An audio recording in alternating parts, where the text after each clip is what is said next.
Friends सभी को नमस्ते। मैं आज आपको इस वीडियो में त्रिबंध प्राणायाम सिखाऊंगा। वीडियो को पूरा एक एक पॉइंट को ध्यान से समझना है ताकि आपके मन में कोई भी संशय ना रहे। मैं इस वीडियो में त्रिबंध प्राणायाम को क्लियर कर दूंगा। वीडियो बड़ा ज़रूर है लेकिन आपको सब कुछ समझ में आ जाएगा। मैं 3 स्टेप में वीडियो कवर करूंगा। पहला स्टेप होगा जिसमें मैं त्रिबंध प्राणायाम के आपको फ़ायदे बताऊंगा, 10 फायदे बताऊंगा ताकि आप वीडियो को पूरा देख सको। त्रिबंध प्राणायाम की उनको सबसे ज़्यादा ज़रूरत है जिन्होंने सबसे अधिक मास्टरबेशन किया है, क्योंकि त्रिबंध प्राणायाम से काफ़ी सारे फायदे हैं जो मैं आपको बताऊंगा पहली स्टेप में। दूसरी स्टेप में मैं बताऊंगा त्रिबंध प्राणायाम को कैसे 3 स्टेज में करना है, और सबसे लास्ट में त्रिबंध प्राणायाम की मैं एक विधि बताऊंगा जिससे आप त्रिबंध प्राणायाम करेंगे। तो पहले त्रिबंध प्राणायाम का मतलब जान लेते हैं क्या होता है। देखिए दोस्तों, त्रिबंध प्राणायाम में 3 बंद लगाने पड़ते हैं। एक मूल बंद हो गया, उद्यान बंद हो गया, जालंधर बंद हो गया। 3 बंद एक साथ में लगाया जाता है, उसको बोलते हैं त्रिबंध प्राणायाम। तो आपको पता चल गया होगा त्रिबंध प्राणायाम किसे कहते हैं। तो दोस्तों, त्रिबंध प्राणायाम को एक साथ में कभी नहीं किया जाता है।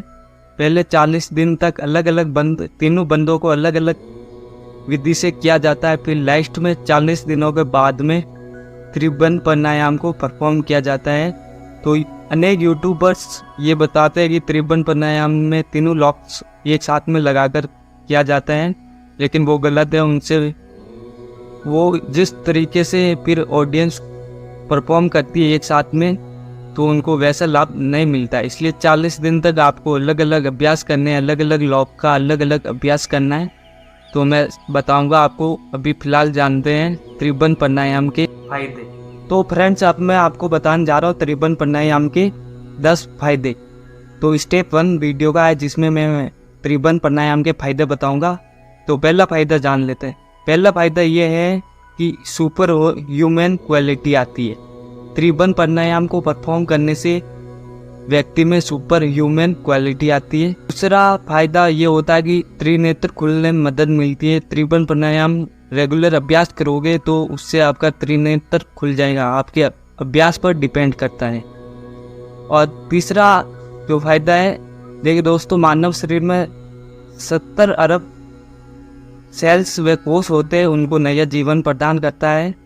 और चौथा फायदा ये है कि मन को गहरे ध्यान के लिए तैयार करता है त्रिबंध प्राणायाम।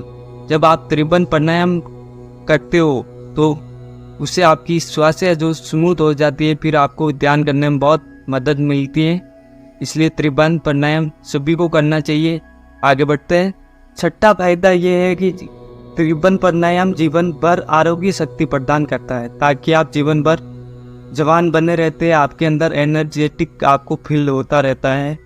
तो त्रिबंध प्राणायाम से ये बहुत ही अच्छा फ़ायदा है। सातवां फायदा ये है कि बुद्धि को स्थिर करके वासना और इंद्रियों पर जीत प्रदान करता है। तो कितने चमत्कारिक फ़ायदे हैं दोस्तों। जानकारी आते लोगों को तो मज़ा आ रहा होगा। तो वीडियो पूरा ज़रूर देखें और आज त्रिबंध प्राणायाम सीख के जरूर जाए। 8वां फायदा ये होता है कि खोई हुई वीर्य शक्ति को वापस प्राप्त कर सकता है।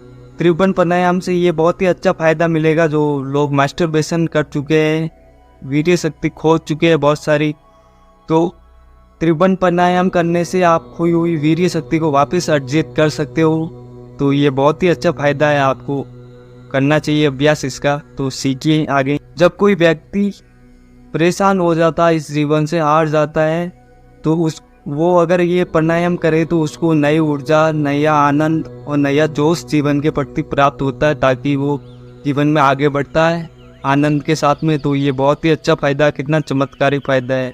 तो त्रिबंध प्राणायाम आपको भी अभ्यास करना चाहिए। तो 10वां फायदा जान लेते हैं। त्रिबंध प्राणायाम होता है, उससे 10वां फायदा ये होता है कि आपके 3 चक्कर जागृत होते हैं, कुंडलिनी चक्कर होते हैं।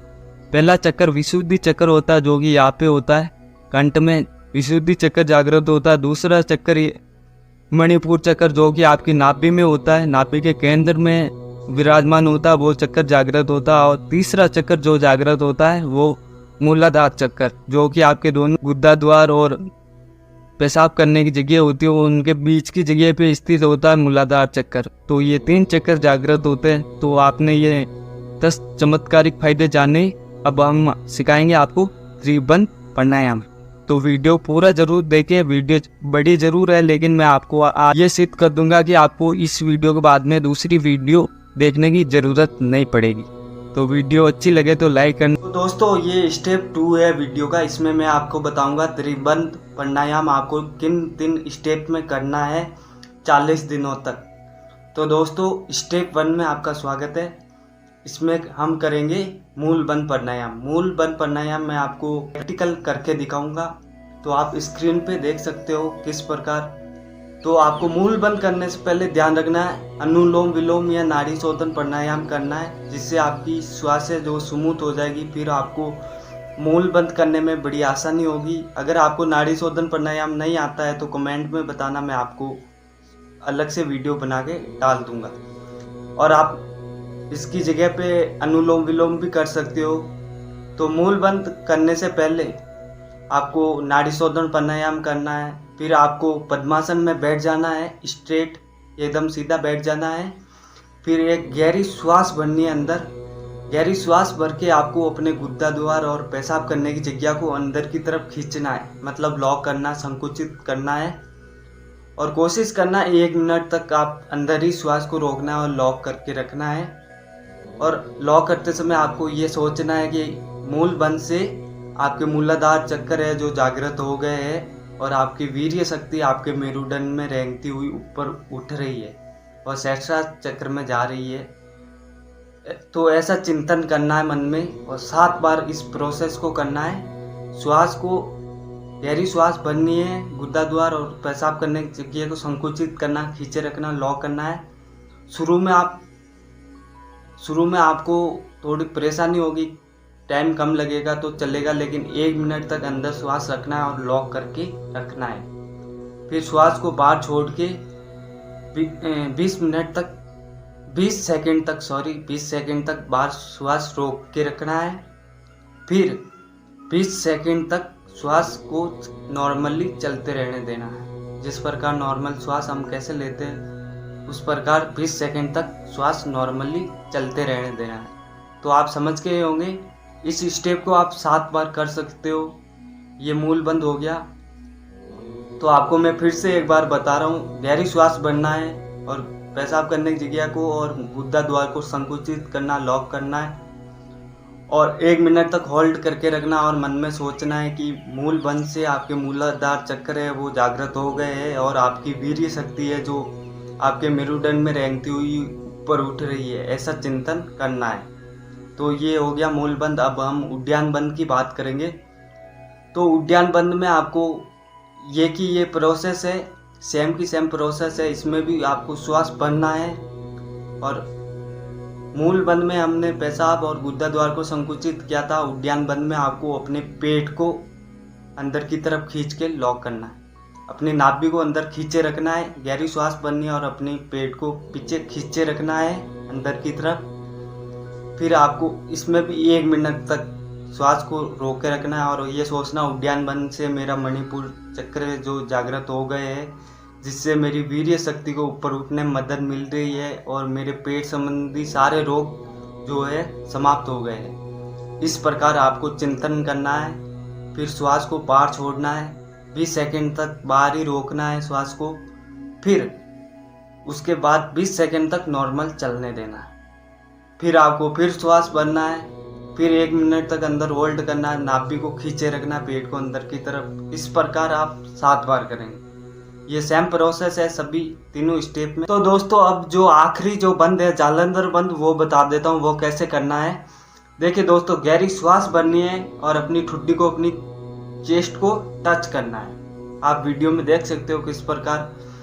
फिर आपको 1 मिनट तक होल्ड करके रखना है और आपको ये चिंतन करना है कि जालंधर बंद से मेरे विशुद्धि चक्र जागृत हो रहे हैं। इस प्रकार चिंतन करना है और ये फिर श्वास को बाहर छोड़ लेना और 20 सेकंड तक बाहर रखना है। फिर 20 सेकंड नॉर्मल चलते रहने देना। फिर श्वास भरना है। फिर ऐसे अपनी ठुड्डी को चेस्ट के लगाना है और लॉक करना है। इस प्रकार आप 7 बार आप इन अलग अलग तीनों बंदों का अभ्यास करना है 40 दिन तक। फिर आप तैयार होंगे त्रिभुवन प्राणायाम करने के लिए। तो दोस्तों अब मैं लास्ट स्टेप, वीडियो के लास्ट चरण में हूँ। लास्ट स्टेप बता देता हूँ त्रिभुवन प्राणायाम कैसे किया जाता है। ये जो मैंने अलग अलग तीनों बंद बताए, इन्हीं सबको साथ में एक साथ में किया जाता है, उसे कहते हैं त्रिभुवन प्राणायाम। आपको नाड़ी शोधन प्राणायाम कर लेना है। फिर आपको गहरी श्वास भरना है और अपने पेशाब करने की जगह को और गुद्दा द्वार को लॉक करना है। फिर अपने पेट को लॉक करना है। फिर अपनी ठुड्डी को, चेस्ट को लगाना है। इस प्रकार ये 3 लॉक एक साथ में लगाने हैं और 1 मिनट तक रोक के रखना है श्वास को। फिर आपको ये चिंतन करना है कि मेरे तीनों चक्कर जागृत हो रहे हैं और मेरी वीर्य शक्ति है जो मेरुदंड में रहती हुई ऊपर उठ रही है। इस प्रकार आप चिंतन करेंगे। फिर श्वास को बाहर छोड़ेंगे। फिर 20 सेकंड तक श्वास को बाहर ही रोक के रखना है। फिर 20 सेकंड तक नॉर्मल चलते रहने देना है। इस प्रकार आप 10 बार तक त्रिभुवन प्राणायाम का अभ्यास कर सकते हैं। जब आप 40 दिन के तीनों को अलग अलग अभ्यास करोगे और फिर एक साथ में तीनों बंद का एक साथ में अभ्यास करोगे त्रिभुवन प्राणायाम, तो एक बार किया हुआ त्रिभुवन प्राणायाम चमत्कार के बराबर होता है। तो बहुत ही अच्छे फायदे हैं। तो दोस्तों आपने इस वीडियो में त्रिभुवन प्राणायाम को अच्छे से कवर किया, समझा। अगर आपको समझ में नहीं आया तो फिर से एक बार वीडियो को ज़रूर पूरा देखिए, आपको समझ में आ जाएगा। तो 3 स्टेप में हमने कवर किया इस वीडियो को। पहले स्टेप में हमने त्रिभुवन प्राणायाम के फायदे बताए। दूसरे स्टेप में आपने जाना कि त्रिभुवन प्राणायाम को कैसे 40 दिन तक अलग अलग अभ्यास करना है। फिर लास्ट स्टेप में तीसरी स्टेप में आपने जाना कि त्रिभुवन प्राणायाम को कैसे परफॉर्म किया जाता है। आपका अब ये फर्ज बनता है कि आप इस वीडियो को एक लाइक करें और चैनल को सब्सक्राइब करें। और अगला वीडियो मैं किस टॉपिक पे डालूँ आप कमेंट में बताएं। अपनी समस्या को जब आप बताओगे तभी मैं आपको उसका सॉल्यूशन बताऊंगा। तो ये कमेंट करके ज़रूर जाना और वीडियो अच्छी लगे तो लाइक करना। जय हिंद, जय भारत।